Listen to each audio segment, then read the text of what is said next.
Xazinem Tortil Tarbiyalash Markazi hammamizning xazinasi.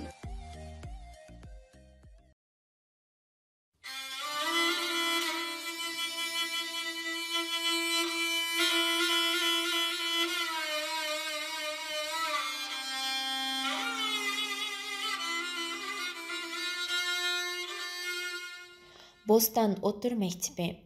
Yo'lga chiqqandan beri tuzukrakmi aram alolmagan Hikmat tunji qitim rohatlanib uxladi. U atdiganda turib beshini yuyib, badanini surdi. Yatoqni suv sepib tozaladi. Ustalni surdi. Daschelak supurgilarni burunqidek joy-joyiga ratlik tizib qo'ydi.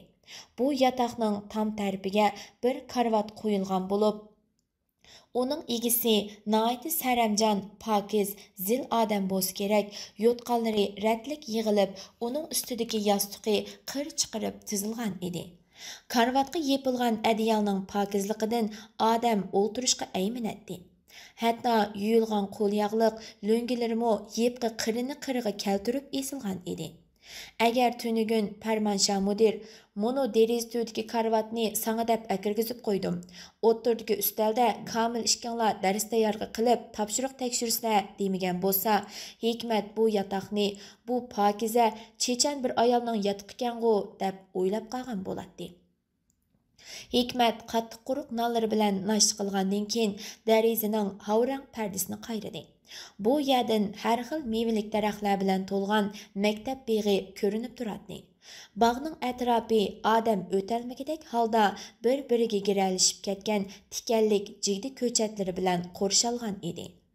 Bog'ning ichidan qushqashlarning javildigan ovozlari keladi. Maktab ichidami odam ko'rinmaydi. Parmansha mudirning aytishi qaraganda, hozir ko'zlik yig'im terimning jiddiy payti bo'lg'achqa o'quvchilar bir haftaga qo'yib berilibdi. O'qituvchilar bo'lsa, dadoy shavduylarga tushib ishlab yetibdi. Hikmat maktab ichini aynib kelish uchun amdili o'rnidan turib edi, Parmansha mudir kirib keldi. U yotoq ichiga bir qo'r sapsilib chiqqandan keyin yejib qo'ydi. Yataqni tozalab qo'yguning obdan bo'pti, dedi Parmansha tamakisini sirtqa tashlab etib. Bu Kamil nayti zirib bala, yatqining qishlarini tutturmaq, oyog'ining chaminim yuydi emasmi, lekin mijozi chusroq. Menmu his qildim, u tarbiya ko'rgan baldaq qiladi, dedi Hikmat ustaldagi paqirab turgan qalamdonga qarab. Nima dars beradi? 2-yilliklarga til adabiyot darsi beradi. Lekin u koni kigiz kitoblarni to'la ko'rdi-da. Ha, qara Hikmat, dedi Parmansha jiddiy qilib. Hozir ikkimiz Gongshi shujisi Turab Iminning qishig'i boramiz. U yerda yavash, yumshoq bo'l, bilarmanlik qilib to'la gap qilma. Shuji gap qilsa, xo'sh deb turg'in. Nimishqa boramiz? Seni Tushujining oldin o'tkazib qo'ymsam bo'lmaydi. Buning shuncha zaruriyati bormi? Uni so'rama, bu degan odat. Ular uydan billa chiqishdi. Tunugun kech ancha diqqat qilmagan Hikmat atrofiga sinchilab qaradi. Qish bilan silingan uylar bir egizlikdan bo'g'achqa eshiklari bir-biriga yaqin edi.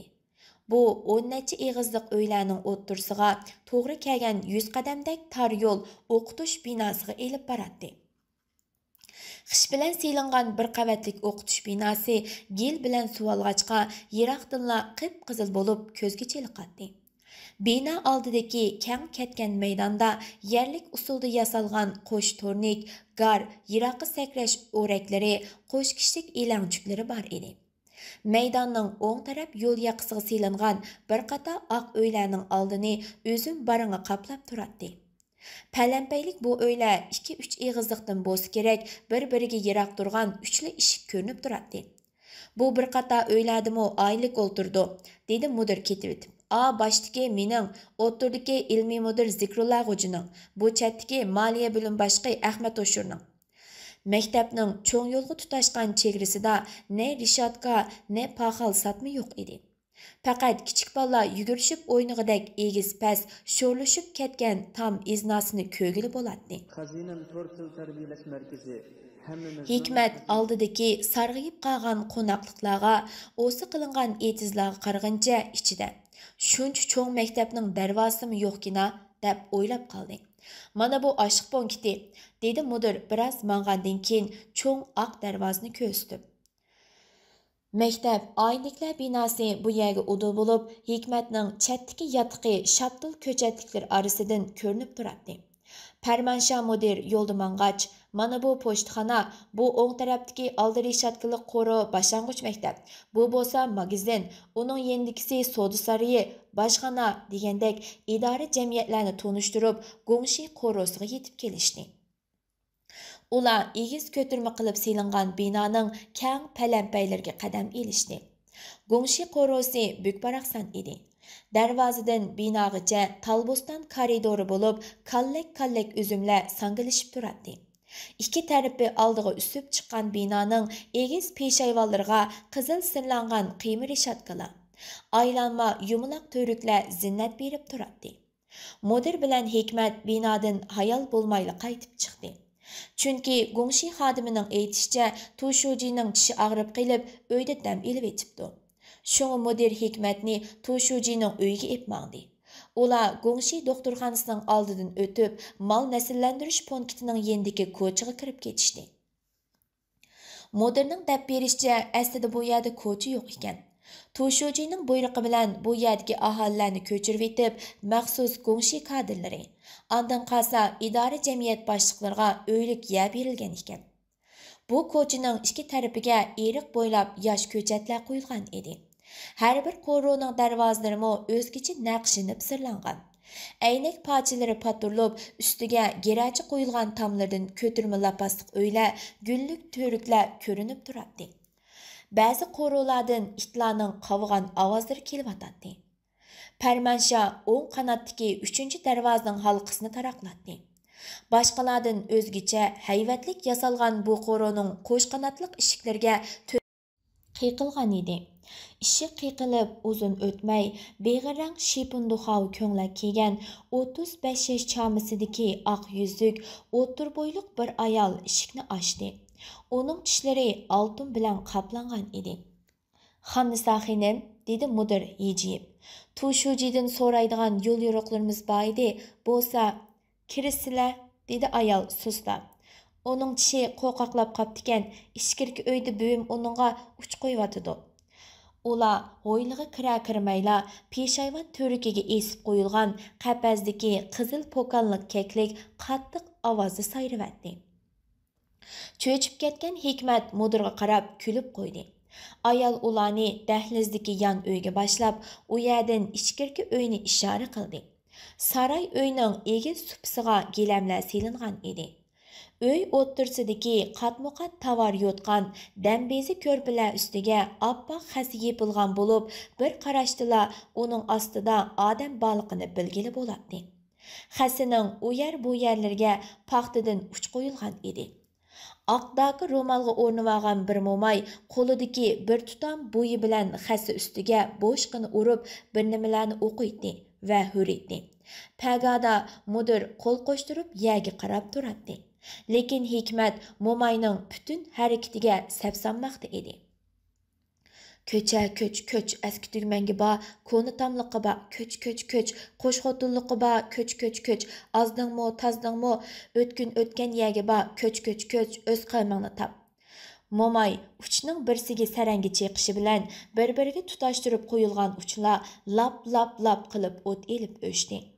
Mo'may yana nimalarnidir o'qib, Tushujining tishiga chaplashib olgan jinni ko'chirib bo'lgandan keyin uning yuzini echib etib, do'ng'oqlig'incha pastga tushdi. Yotgan ichida tunchiqib qolay degan Tushuji terlab ketgan edi. Uning o'tda dog'lashgan mis talangida qip-qizil taqir beshini, hurrak ko'kich yuz muskullarini, patirib qo'ygan qo'tir yangyudek burnini, terining yirtiqidek ko'zlarini besib olgan qilin qapaqlaridagi dengiyib turgan shalang tuklarni, yo'g'on do'day kalpuklarini ko'rgan Hikmat ichida, "Voy xudoyim, bu odamning tishiga qo'rqmay chaplashgan qandoq jindir u", deb o'yladi. Farmanshah mudir o'zining kelganligidan xabar berish uchun bir ikki qitim bo'shroq yo'taldi. Lekin Tushuji ko'zlarini yumg'uncha to'risga qarab yotadi. Tushuji, Müdür tükürkini g'urtdi yutdi. Men kelganayna. Müdür dadillik bilan 3-chi qitim to'g'ligandan keyin Turab Emin beshini asta burab, ko'zlarini yerim ochgan holda Farmanshaga qaradi. Bu o'qituvchi maktabimizga yeng kelgan, o'zlariga Turab Emin cheqir ko'zlarini Hikmatga tikib, bir haza qaragandan keyin yana ko'zlarini yumdi. Bu texi tuki tushmagan so'ymikay ya, dedi Turab Emin xiqirab. Mang apket, keyinchi pishibmi qala. Xo'sh. Farmansha Hikmatni boshlab chiqib ketdi. Ular maktabga qaytib kelgandan keyin mudir uni maktabni aylantirish uchun o'qitish binosi oldidan o'tib, oldi bo'rilar bilan soyivon qilingan pakar uylar oldida to'xtadi. Av chatdagi 3 eg'izliq uy oshliq, may, manqulat ombiri, dedi mudir qulub selingan uylarni ko'rsatib. O'ttirdagi oshxona, machatdagi navoyxona, bu uylarning orqasida mal yig'ili bor. Jura ko'rayli. Navoyxonaga tutashli bir cho'ng ko'l bor edi. Uning atrofidagi quchoq yetkisiz po'rsögatlar qirib ketganligidan shoh g'o'llarini ko'tarolmay ko'lga engishib turibdi. Ular ko'l bo'yidagi yo'l bilan yandagi qo'sh ishiklik ho'yliga kirdi. Ho'yli ichi daraxt yıldızları, yangaq, jigdi köteklari yerinde o'tinlar bilan to'lgan bo'lib, oshxonaning o'choq ko'linglarida kunlar döylinib yotadi. Ho'ylining oxiridagi g'azanglar bilan to'silgan eg'inlarda bir qanchalagan o'ko'z, 50-60 ta qo'ylar tiqilishib o't yeyotadi. Bu uylarning birisida, dedi mudir yandagi kichik uyni ko'rsatib.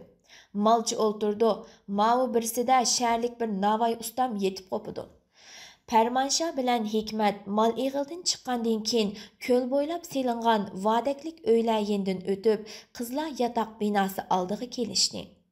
Bu bir qavatlik kesak bilan selingan cho'ng uylarga yog'och supi o'rnatilgan bo'lib, har bir uyda 25 dan bola yotadi.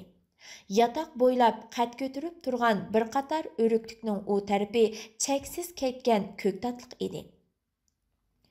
Ko'z yetkisiz yeyilib yotgan qizilcha, kapusta terilgan yerlar va qo'noqliqlarning u tarafida xuddi qizlar yotqiga o'xshashla bir qator uylar bo'lib, ular o'g'illar yotqi edi.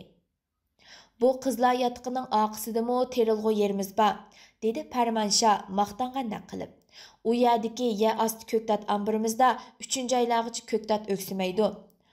Uzun bir qator qizlar yotqi oxirlashib, ular qo'sh qanotliq, ko'rimsiz bir eshik oldida to'xtashdi.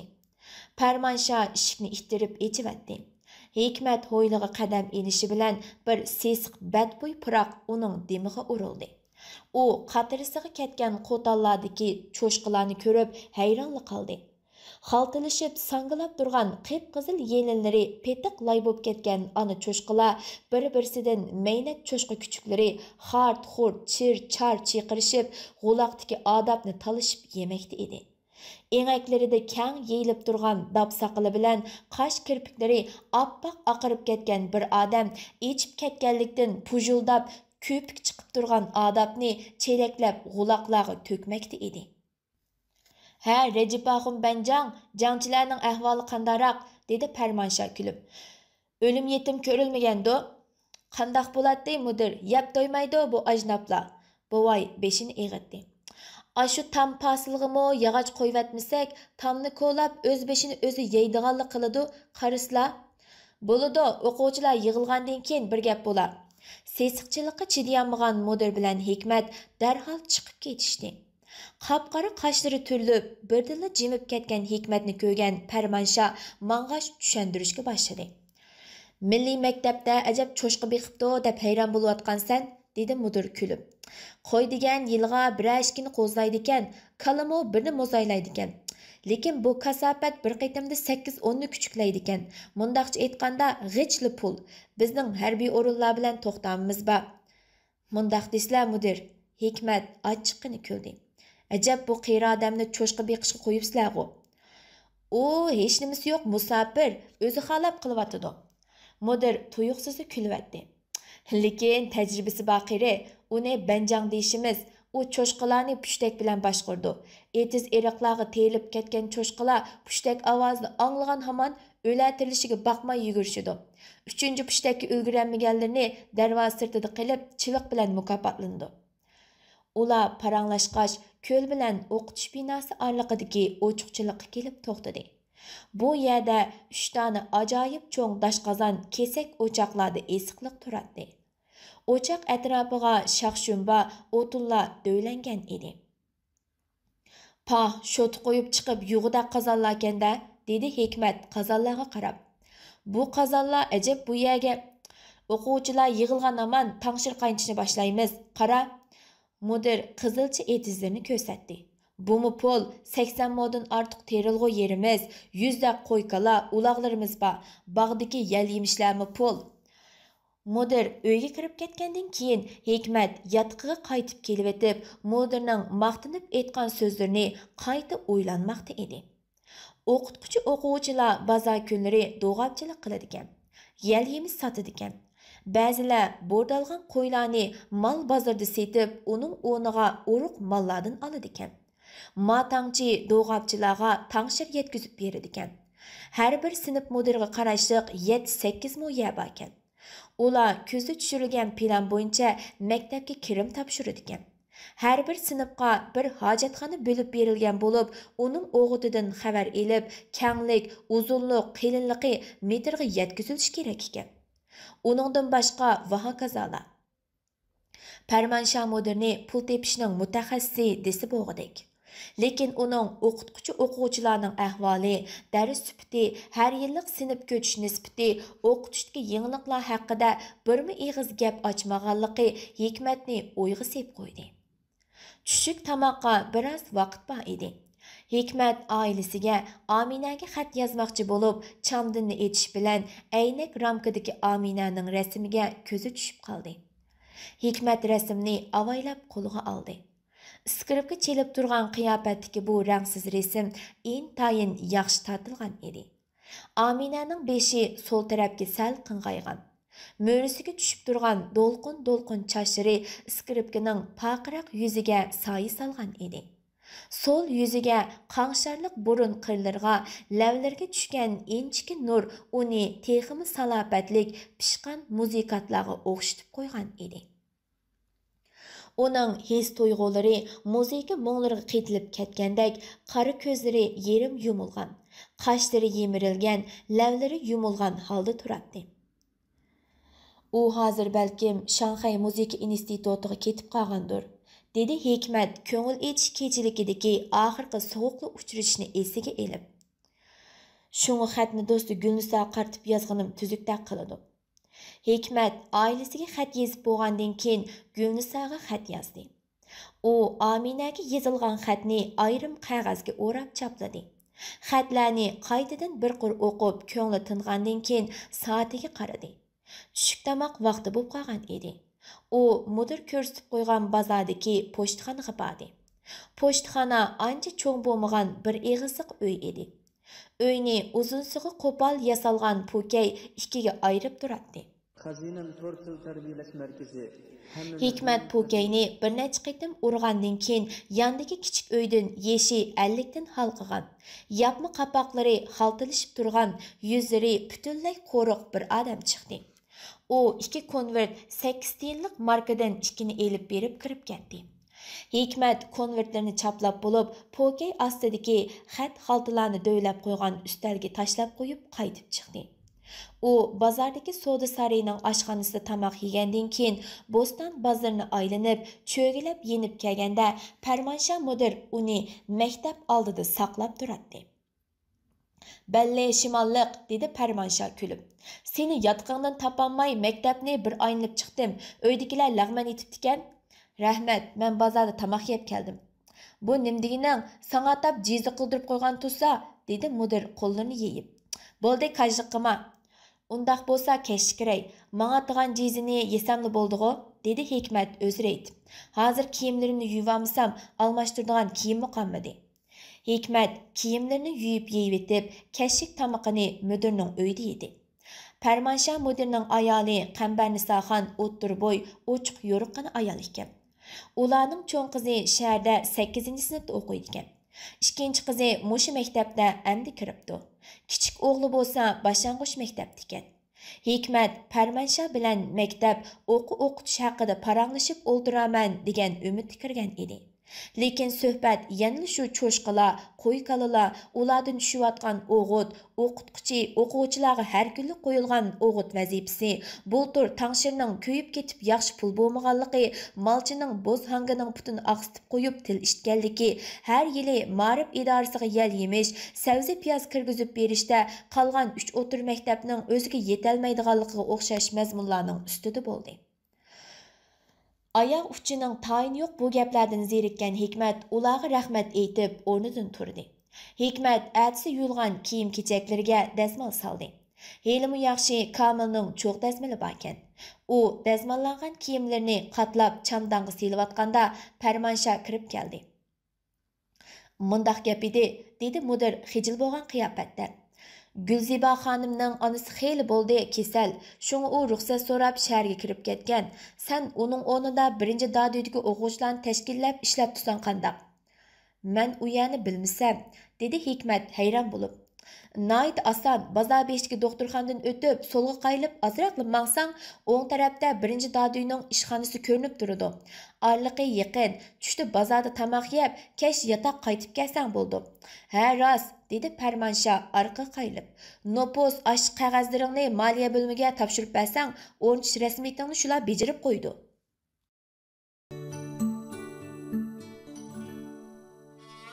Assalomu alaykum kitobxumar aziz qarindoshlar. Mazkur asar madaniyat inqilobi va davomidagi tarixiy ko'rinishlardan tarkib topgan, shundaqla muhabbat, nafrat va do'stlikdan iborat inson hayotidagi eng muhim tuyg'ularni nihoyatda jonli holatda ifodalab bergan roman tipidagi 7 qismliq tarixiy asar bo'lib, asarni ovozliq tayyorlashimizdagi asosiy nishonimiz Uyg'ur xalqimizning vatanga bo'lgan sig'inishiga malham bo'lish, kitobdagi har xil personaj xarakteri va qiziqarli yerlik shivirlarni jonlantirish orqali qalbga kulki beg'ishlash, tariximizni takror eslab chiqish orqali savoq elish va kelgusimiz uchun to'g'ri qadamda ilgirlashdan iboratdir. Mazkur asar Xazinam Tortil tarbiyalash markazi tarafidan ovozga ilindi va tayyorlandi. Ma'arif, til uchuri, vatan puroqlarini o'z ichiga olgan, ma'naviyatga foydali texnik ko'p sarxil mazmunlardan bahramon bo'lish uchun Xazinam 2020 nomidagi YouTube kanalimizga ergashib olgaysizlar.